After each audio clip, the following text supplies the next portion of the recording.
Next. We do have one more, right? What do you mean? We don't have any more tutorials? What do you, when you say tutorial, do you mean seminar? No, I mean like one-on-one talking about the essay. Oh, if you've already had your pre-submission one, like you have today, the next one will be after submission. Feedback. So we're not going to talk anymore? Not individually. Because can you imagine, like, 50 students times 10? That's quite a lot of hours, quite a lot of time. Can I say something? I have all the links of the books in an email. If you want, I can send them. Oh yeah, lovely. Well, just tell your students now. Announce. Guys, if anyone's doing question 4 for the semiotic analysis essay question, I have all the recommended books in a link so you can read it online. So if you want, I can... Can you hear her in the corner over there? Don't know what you're doing. She's talking to you. You want? Yeah. Okay, can you guys all like take my phone and write an email? It's always a good idea to share that stuff. Yeah. I think you can share the links on the... I think you have to do it amongst yourselves. I can't distribute it because it's strictly illegal, isn't it? Is it? Oh yeah, it is very Strictly illegal. speaking. Yeah. Oh, should we do it on WhatsApp? Oh my god, and I've just said that on camera. I'm done for. WhatsApp group. WhatsApp group. Okay guys, I'm just gonna WhatsApp group it to everyone. No, we wait us one.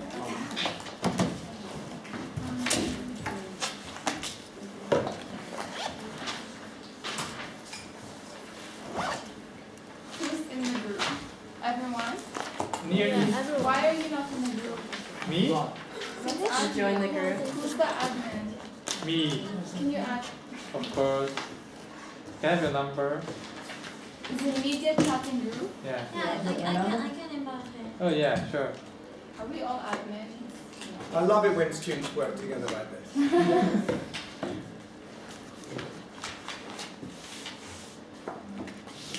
Hi. Should I like transfer the admin to you, Cindy? Wait, we're 14? Who's missing? Might have to send it again after I we will, join. I'll just super secretly. I realized it after like right when I sent it.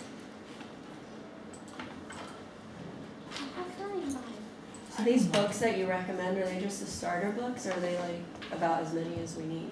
Which books are you referring to? Just like the ones that you suggest Um, on the papers, or how many? You mean in the lectures? No, in the question sheet, right? Oh yeah, they're fundamentally important. But I'll talk to you individually about that next week Okay. when I see you. How much should we come prepared with for our? As much as you can do, as much as you want to do. So the more prepared you are, the more I can help you. Okay. Thank you.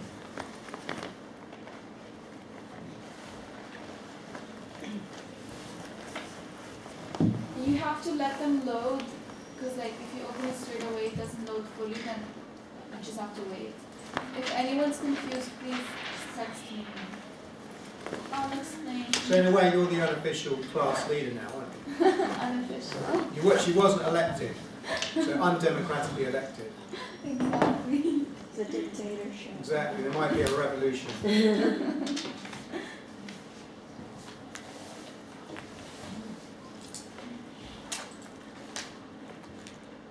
But you didn't democratically elect me, did you? If I'm honest. This week's reading was good. That's good to I hear. tell you this every week. Is it the last reading? Yeah. We get another booklet next after reading, right? Okay. Just waiting for Jerry. And after we submit our assignment, we don't have another assignment till next term. Correct. We can end lightly. Yeah. Good news. So in a way, it's good to put them in like the middle, and then have another 2-3 weeks of them. But you've got lots of assignments with lots of subjects at the same time, so Or we're And you submitting will- both you- of them at the same day. yeah, We you're have going to have ISP. some kind of assignment to do over the ISP. Christmas break. Yeah. So I think, Yeah, we have an ISP. Yeah. Yeah, that's good. Oh, that's perfect.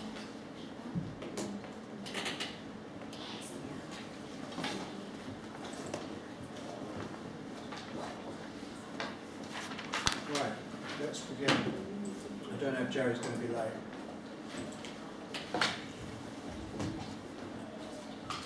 So, today is the last lecture on advertising, and I want to today talk about advertising as an industry, advertising as being a phenomenon that has interpenetrated politics in the West, but maybe even the whole world. Advertising is a huge part of politics now and culture in general. At the end, I'm going to show you two clips today. First clip I'm going to show you is it's from a documentary made by Slavoj Žižek, who's quite an interesting media theorist. Have I mentioned him to you before? No. No? Okay, well he uses psychoanalytic techniques, but he's also quite influenced by Marx and Hegel. But he's very good at analysing media in terms of ideology. So the clip I'm going to show you is where he talks about the ideology of Coca-Cola. And he gives you some psychoanalytic reading, and I think that's quite interesting, and hopefully we can talk about that too.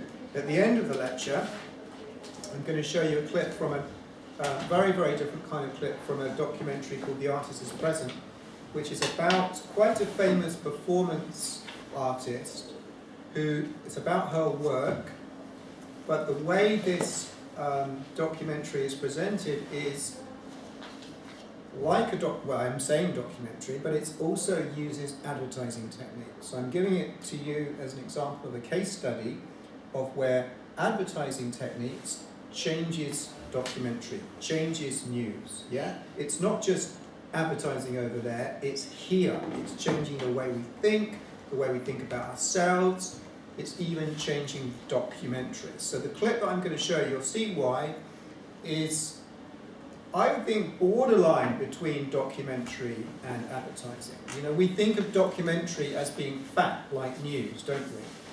But in actual fact, it's being blurred, that boundary between the two, because of advertising. So I'll show you this clip and then we can discuss if there's time and think about, is this advertising or is this a documentary? There's a whole lecture coming up in documentary, so it'll also be a little bit of a taste of some of the things that I talk about in that context. Let's start with Slavoj Žižek, okay? I warn you, he's from Slovenia, yeah? He talks with an accent, he's mad, he speaks quite fast, he's quite crazy, but he's very clever, he's very interesting. He always has interesting things to say. He actually works at Birkbeck, which is right next door to SOAS, yeah? So he works very close to here. I see him every year. I participate in a thing called Birkbeck Critical Theory Summer School. I regularly have chats with him. He thinks, because I like people, you don't need to know about this, but I like theorists like Derrida and Foucault, and he doesn't really buy that stuff. So he's quite a structuralist, I think that's what I'm trying to say. But he does use Lacan, okay? Don't worry, I'm not going to use Lacan here, it's too complex. But anyway, let's look at what he says about products and desire. Remember when I talked about how advertising doesn't just sell the product, it sells desire itself as well as the product. And that's what he's getting at here with regard to Coca-Cola.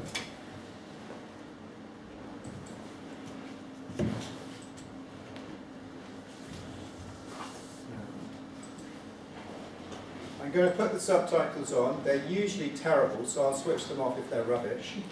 Let's get some sound.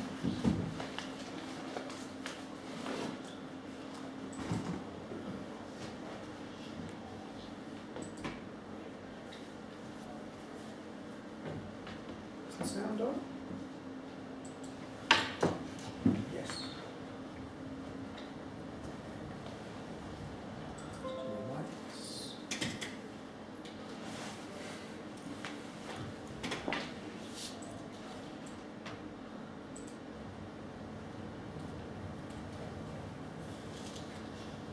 The lights never stay off, do they?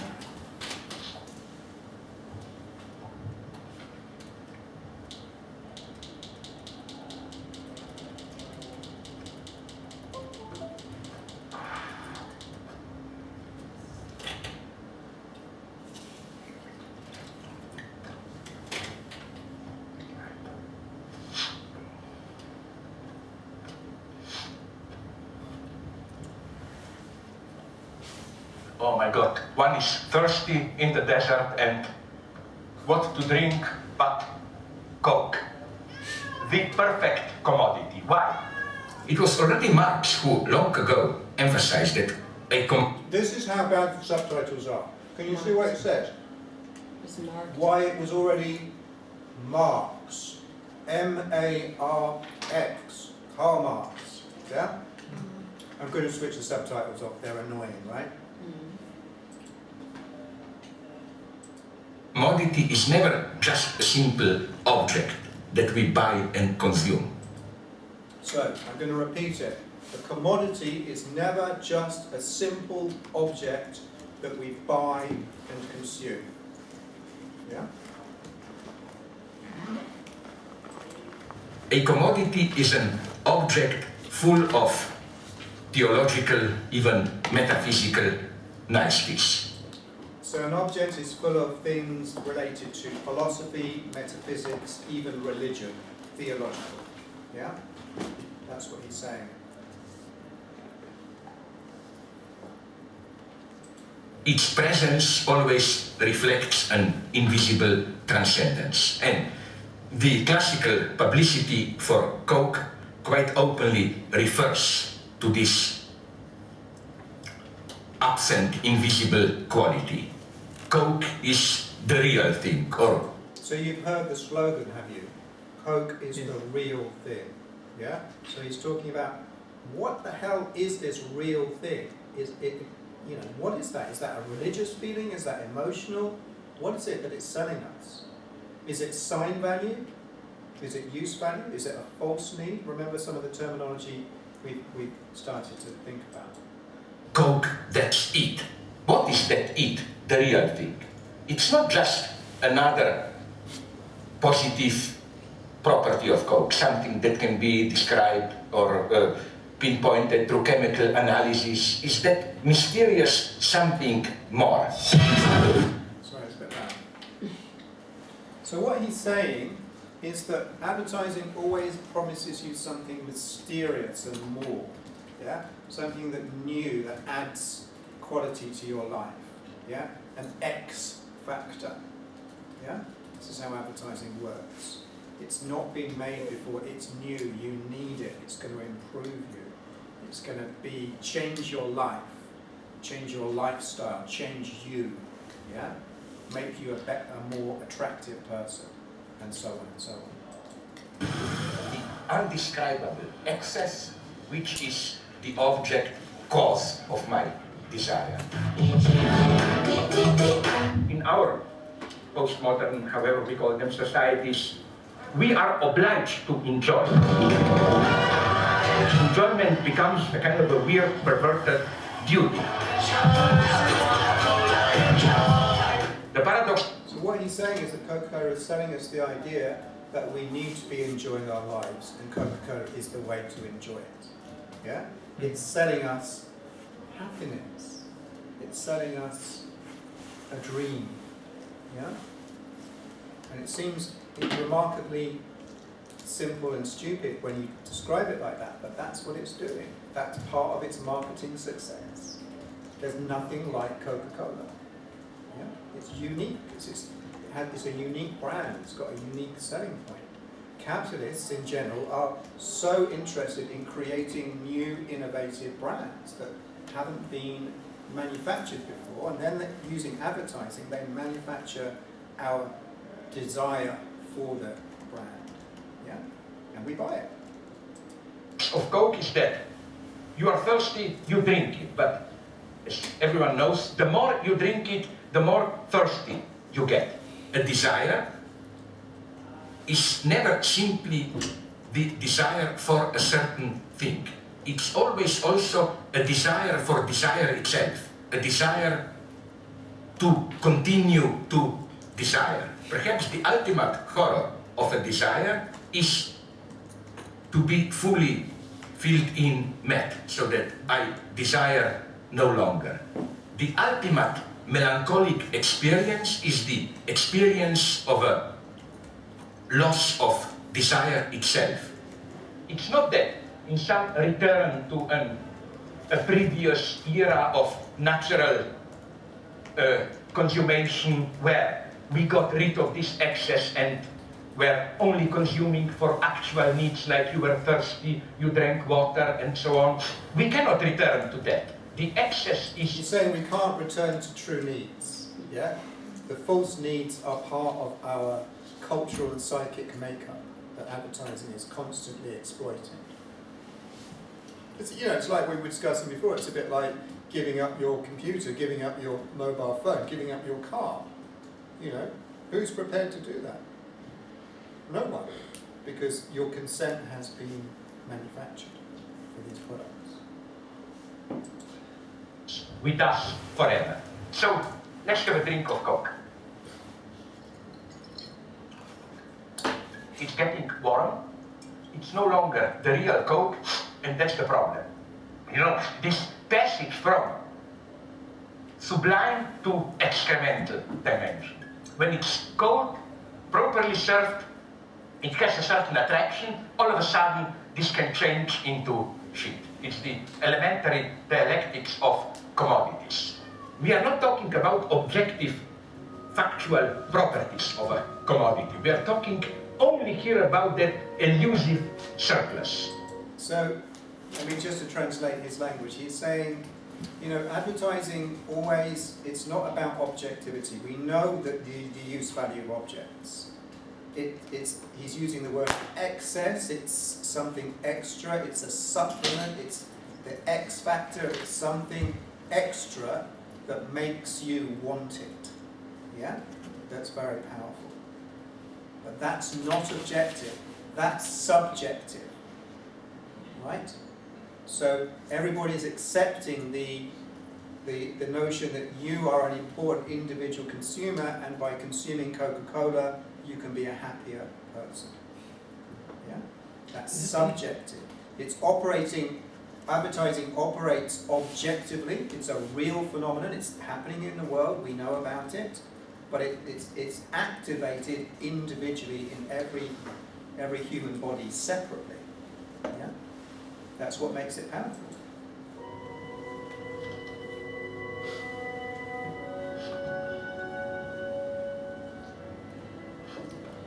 Kinder Surprise Egg, a quite astonishing commodity. The surprise of the Kinder Surprise Egg is that this excessive object, the cause of your desire, is here materialized in the guise of an object, a plastic toy, which fills in the inner void of the chocolate egg. The whole delicate balance is between these two dimensions. What you... I'm not even going to try and explain that because it's getting too crazy, right? Mm-hmm. Yeah, I don't want to go there. So let's get back to some sort of more straightforward analysis. This is all on Moodle. Okay, so these are the last things that I'm going to talk about. How advertising is ubiquitous, not just in the Western world, in the non-Western world. It's pervasive. It's entering. It's penetrating. You know, the sphere of politics, our everyday lives, everywhere. And let's look at how. So we all know, I think most of us will know that, and something that I'll talk a lot more next term. No, sorry, after reading week when I talk about news, that all commercial newspapers, the news industry relies on advertising, right? It relies on advertising. A newspaper or a television production company, a news production company is very, very expensive. Advertising recoups the cost of being a mass producer of news. Advertising creates demands for consumption. Commercial press, newspapers, is dependent on money received through advertising. So commercial press doesn't have enough money to publish stories that criticize capitalism, because advertising is capitalism. Advertisers will stop placing their ads in the newspaper or the magazine, and the newspaper or magazine will go out of business. It's that simple. Yeah, it's a bit more simple than what Zizek was saying, isn't it? This is a structural analysis. So what this leads to globally is a very, very concentrated form of political diversity. So it means that all news, all press news is, there's no critical news that's critical of capitalism or advertising. Remember, I think I've mentioned here before, no, I haven't, I'll mention it now, that probably the biggest news story in the world today is global climate change, right? And the reason why global climate change is not the headline front page of every commercial news organization or news bulletin is exactly the reason that I've just given you. Because capitalism is absolutely dependent on, fossil fuel companies, commercial corporations, who are also, so that the same political and economic interests that run advertising companies run corporations that are the problem that are causing climate change. So you've almost got a conspiracy, a spiral of silence in the mass media about climate change, because if you actually really reported climate change, you'd have to, as a real threat to human survival on this planet, you'd have to ask the really uncomfortable questions about what is the relationship between capital, between corporations, between capitalism, the advertising industry, and the destruction of the environment, and pollution, and climate change. Yeah? So nothing better illustrates how dependent the news industry is on advertising, and how that leads to a censorship of the most important news. That's actually, what we all really need to be thinking about even as a species.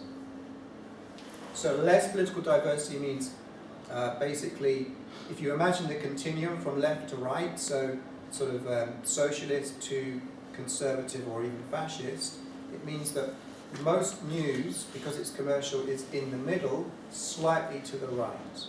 There's no news that's left or critical or socialist. This applies to the whole of the humanities in universities. Even this very course is, from a capitalist point of view, it's like, where's the money in being critical about capitalism? What are you doing?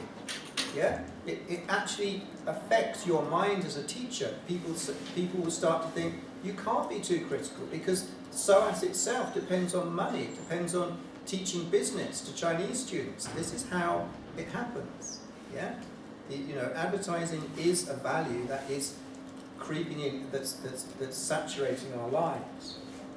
So the net effect of the commercialization of the press is that they all support the needs of advertising profits and the needs of capitalism. Other political representations are deemed to be negative to sales, so they have anything that reduces profit is to be excluded, marginalized, or what Chomsky calls flack. Yeah? So there's one very important historical example in this country that's documented by James Curran and Jean Seaton. James Curran is one of the leading political economic media theorists at Goldsmiths. So there was a newspaper in this country that was called the Daily Herald. If I go back 2 generations in my family, so my grandparents, when my grandparents were roughly my age, it was available to read. And the Daily Herald was quite socialist, quite left-wing, quite critical, did not depend on advertising. Right? It went out of business because even though it was really, really, really popular, just as popular as commercial newspapers in this country today, it refused, for moral, ethical reasons, to use advertising. Yeah? And strangely enough, it then got taken over by Rupert Murdoch's News Corporation, and today it's become the Sun. Yeah? So it's a very strange historical example of how a very interesting popular newspaper went from left to right and was basically privatized and commercialized as a direct result of a man who is, you know, one of the leading media tycoons in the world, who just buys up media companies in countries all over the world and turns them into profit-making ventures. So, and I'm just saying slightly provocatively there, for those of you that don't know, that the Sun, plus you may have heard of the News of the World, it's now gone out of business. A few years ago, it was found out as a result of some very good investigative journalism, was hacking celebrities' phones at a very, very illegal exercise in order to get news stories, to find out private information about celebrities and then to print them in tabloid newspapers the next day. That is the direct result of the commercialization of news. Yeah? Hacking, breaking the law, but being so important. If you're Rupert Murdoch, you can get away with it. Rupert Murdoch is guilty of running companies that broke the law, but he's not in prison. Think about that. Anyway, don't want to get too heated about that. So another way of understanding commercial broadcasting is that, and Curran C can talk about it this way, instead of this idea that we're all consumers and that we choose and we have our democratic rights to interpret the media, we can resist the advertising, we know it's lying to us, you know, you can think about it this way. You can say, we as audiences are being sold to advertisers. Because in the mass media broadcasting industry, if advertisers are given the power to say what news is, to dictate, to put their ads alongside the most popular programs, they have the political authority, yeah, they're running the show, and their values are advertising values.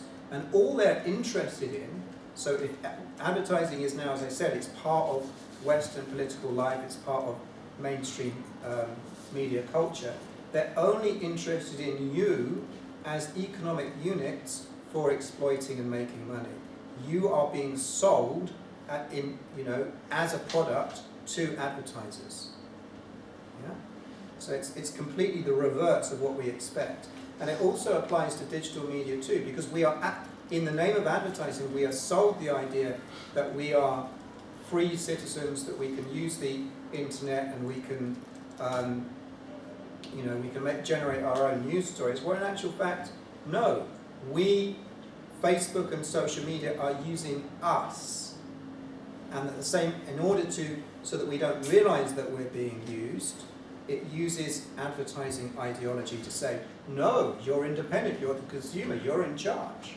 Yeah, it's, advertising is a manipulation of reality, and so it can be used not just for commercial purposes, but for political purposes, to basically misinform you. And that will come back when we come back to news, that we'll talk about that. So in theory, advertisers should be selling products to audiences, and media should be writing for audiences and broadcasting for viewers. But as a result of commercialization, what's happened is that audiences and viewers have become captive market for capitalist exploitation. In other words, if you just supply audiences with programs and publications created by advertising and supported by the advertising industry, audiences will end up believing that the programs they're receiving, that they're consuming, that they're viewing, that they're watching, that they're reading, are normal and natural. Yeah? But they're not. They're all about selling a product and selling you as an audience to advertisers.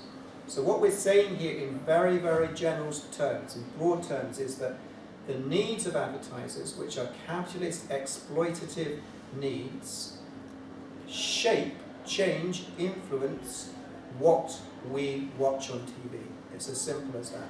We talked about reality TV. Reality TV is an extreme manifestation of advertisers creating television. So as a result of media commercialization and corporate conglomeratization, that means basically a business tycoon owning not just media companies, but companies outside of that sector, so it could be manufacturing, it could be finance, you know, all being owned by the same owner. Advertisers have so much power that they make the media products themselves, like I said, reality TV. This has led to the most profitable TV genre so far. There is nothing real about reality TV, just like there's nothing real about celebrities who take part in reality TV or celebrities that are created by reality TV. They only exist televisually, they only exist in the virtual televisual world, on screens. They are like ghosts. So let's look at some real examples now, before I show you another clip at the end of the lecture. So quite an interesting political economic theorist called Ben Bagdikian.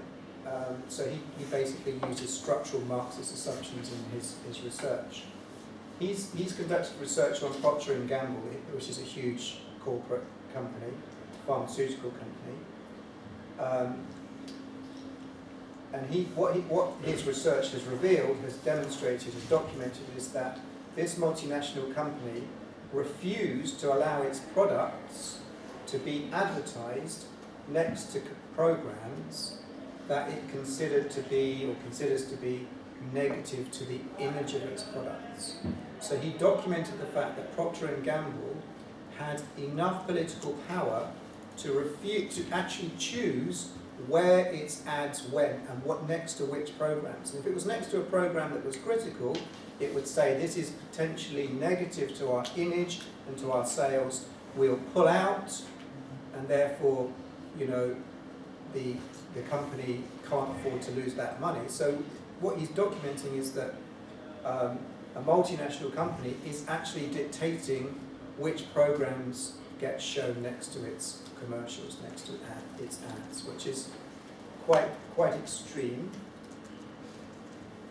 Then you've got the notion of sponsorship. This is the commercial association of a particular company with a particular product. For example, the very popular British soap opera Coronation Street is sponsored by the chocolate manufacturing company called Cadbury's. This leads to news stories about fictional events in soap opera stories. So what happens here is that we now, because of the ultra commercialization of news and the advertising industry changing news, especially in tabloid newspapers in this country, you actually get news stories about what's been happening in soap operas, like it's reality. Yeah? We really need to think about that. So you've got real political events happening alongside, you know, X person in Coronation Street got married on Saturday, like it's a real event. This is what happens when you don't separate advertising from fact. Yeah?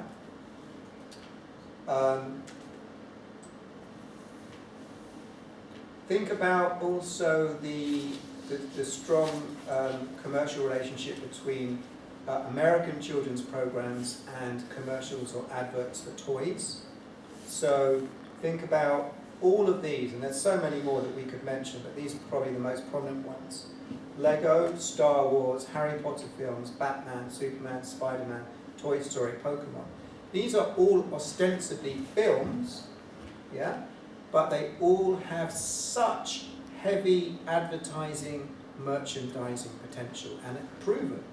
I mean, for example, Star Wars is the first film ever in history that's made more money from advertising, from merchandising. That's like it's clothes and games and you know, books associated with Star Wars than from actual box office tickets that people have bought.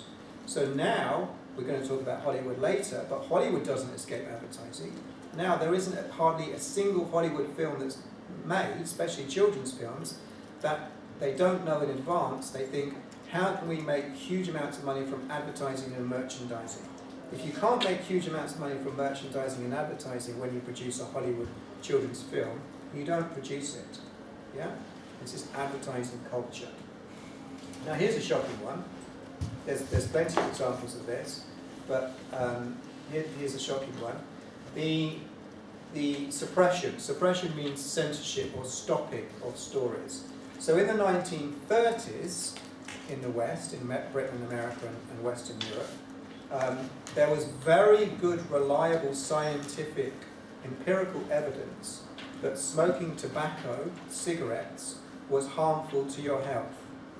And in a proper liberal democratic country where the news industry is functioning in a kind of public service broadcasting way, providing information and education, everybody should have known this in the news, that how harmful tobacco was to human health. Why did it take 60 years maybe for the truth about tobacco to come out? Because of advertising. Because advertising dollars, advertising power, huge tobacco companies literally had the power to buy politicians and say, we don't want the facts getting out, because if we just delay for 60 years all this negative research about the health implications of tobacco, we can make millions and millions of dollars. Yeah? So that story was suppressed for 60 years. And there's so many, there's stories about GM products in milk in America. All these stories are being suppressed because of advertising and commercialization. It's affecting the world that we live in, and I mentioned climate change already. And it leads to a form of censorship that's not like in China, okay, where a journalist who said something bad about his or her government will clearly be punished, will go to prison or worse. That's clearly censorship. In this country, what you do as a journalist is you internalize advertising commercial values, and you know that if you tell a story in a way that's critical of capitalism, if you tell a story, say, about Gap or Nike that talks about slave labor conditions in Vietnam, what's going to happen? You're going to lose your job, you're going to be demoted, you can't afford to do that. So this leads to self-censorship. It's not like someone is holding a gun against your head and saying you can't do this. It's like you internalize the values, those commercial values. This links back to what Zizek is saying about the ideology of capitalism. It's so deep in the Western psyche, yeah, that we've internalized it. So then this leads to what Andrew Wernick calls promotional culture. So this is where advertising has actually changed politics in the West, where we've got really horrible, horrific first-hand examples of this, say, in America, in the White House at the moment, where the look, in fact, it's very prominent in American culture, isn't it? If you look at the last few presidents in America, their look is almost more important than their politics. Yeah? Think about Arnold Schwarzenegger, who came from Hollywood. Think about Ronald Reagan, who was an actor. Yeah? Think about, Barack Obama's film star looks. He's a very handsome man. It seems to be very important. And actually, you might want to argue that Donald Trump is the exception, but don't forget that Donald Trump came up through reality TV. Yeah? So isn't it interesting that the look of politics has become more important than the substance, the policies? That's advertising values. The look is more important. Yeah? How you look is more important. So there's a good documented case of this way back in 1960 in the presidential contest between Kennedy and Nixon. Now, Kennedy, some of you do any of you know JFK and what he looked like? He was American, Irish, very good looking, charismatic man. And Nixon was less good looking. And what happened was that they did a survey of, they compared two presentations, a radio presentation and a television presentation of Nixon talking and Kennedy talking. Now, in the television presentation, Nixon he didn't, just a bit like me now actually, he hadn't shaved, yeah? So he didn't look like he was taking care of his appearance, right? Whereas JFK, who kind of has more kind of like, he's clean shaven and kind of like conventionally handsome, You know, in the result of this survey was that people were much more in favour of the policies that that Kennedy was giving because he looked good on the screen, and on radio, the policies of Nixon, where you couldn't see Nixon, you couldn't see his appearance, you couldn't see his looks, he was more popular. So it's kind of saying the look of the politician actually had a really positive emotional effect on the people, the voters, and when you couldn't see it, when you just had to listen to the policies, then it was the reverse, that Nixon was more popular. So this is how image becomes so pervasive in Western political culture, and it's proven. So we've also got the idea of the political party as a brand. So the Republican Party in the US spends millions of dollars every year in advertising itself, yeah, just using advertising techniques.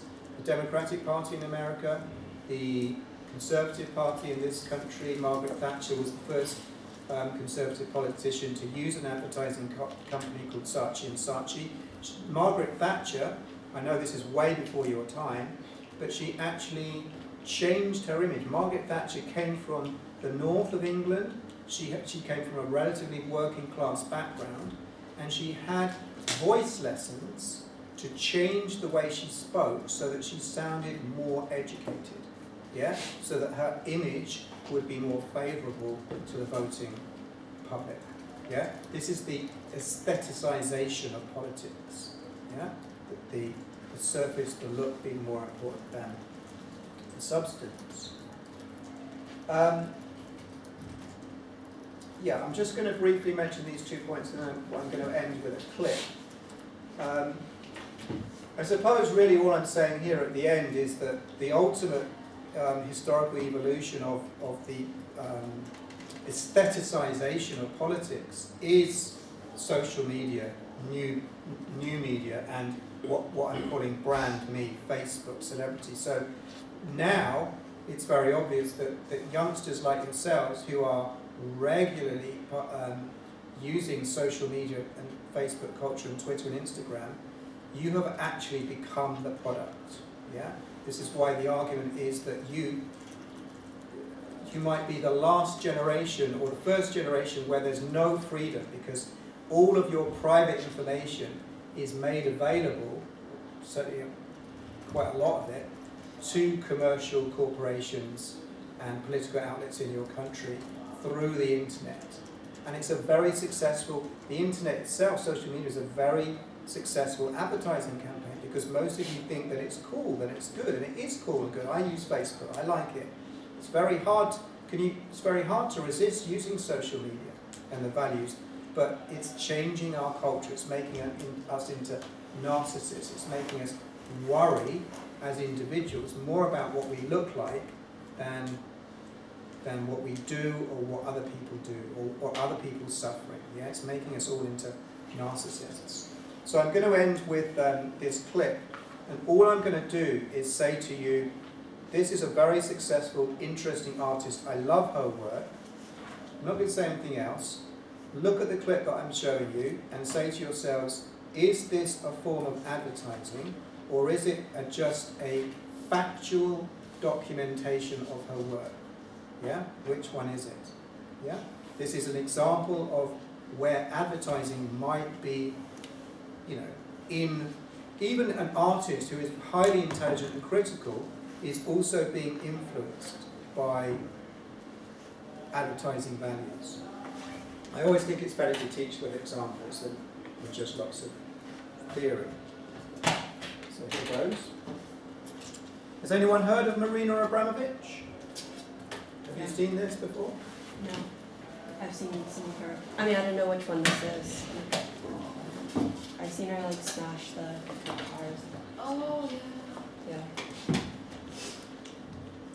I mean, she's amazing. Yeah, but she's I just think this is very interesting from an advertising perspective.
consider, in particular, we haven't talked about this at all, but part of the, when I talk about the aestheticization, the advertising aestheticization of politics, music is part of aestheticization.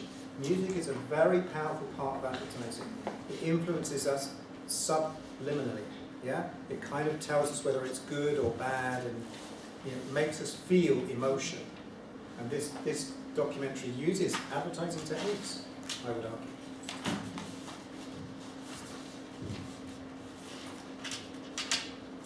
You've seen this already, haven't you? Didn't I show it to you before? Yeah.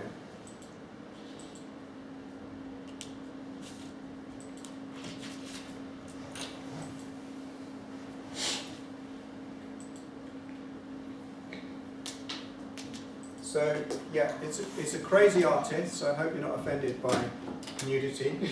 But this guy in the middle of those two nude people is her, so Marina Abramović, she's a really big performance artist. This is the Museum of Modern Art, it's a retrospective, it's all her work, a bit on show, but it's a particular live performance as well. He is her former lover. They were together for many years, but also they were artists together, so they obviously were very close. And part of what she does in this show is that she sits, and she did this for many, many days, she sits opposite members of the public. They queue up to sit opposite her, and she doesn't say anything, and she just sits there with a very blank expression, and people look into her eyes and stare at her. No words. And they want to do that. In a way, I want you to think about these people as consumers. Yeah? And is she the product? Or are the people themselves the product? And a lot of what's interesting about the emotional response, just like advertising, I'm kind of feeding you the answer now, just like advertising, is that these people often have a very emotional response to looking into her eyes. Yeah?